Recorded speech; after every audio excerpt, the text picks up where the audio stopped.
পুরনো ঢাকায় যে ঘটনাটি ঘটে গেছে, যে ছেলেটি মারা গেছে বরঞ্চ তার সাথে হয়তো যুবদলের সম্পর্ক আছে, কিন্তু যে খুন করছে বা যে হত্যা করছে তাকে তো অন্য জায়গা থেকে, আমরা যেটা খবর পেয়েছি, অন্য জায়গা থেকে নিয়ে আসা হয়েছে। তাকে তাকে ধরা হচ্ছে না।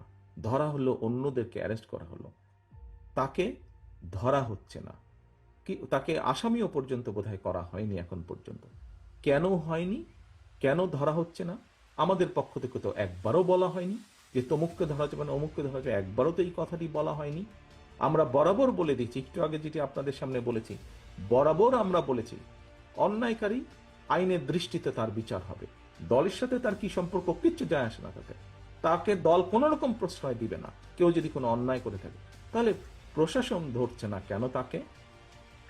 আমাদের এখানে রিজভী আহমেদ সাহেব পরিষ্কার বলেছেন, দলীয় অবস্থান থেকে আমাদের যা যা করা প্রয়োজন আমরা প্রত্যেকটি, যেটি যেটি জেনেছি, তদন্তের পরে যাদের যাদের সম্পর্কে প্রমাণিত হয়েছে অভিযোগ, আমরা আমাদের দলীয় অবস্থান থেকে তাদের বিরুদ্ধে ব্যবস্থা গ্রহণ করেছি। আইন শৃঙ্খলা বাহিনী কেন তাহলে বসে আছে? আইন শৃঙ্খলা বাহিনীকে চালায় কে? বিএনপি তো চালায় না, চালাচ্ছে তো সরকার। তাহলে সরকার কেন ব্যবস্থা নিচ্ছে না তাদের বিরুদ্ধে? সেটি দলেরই হোক বা সেটি অন্য কোনো লোকই হোক, কেন ব্যবস্থা নিচ্ছে না?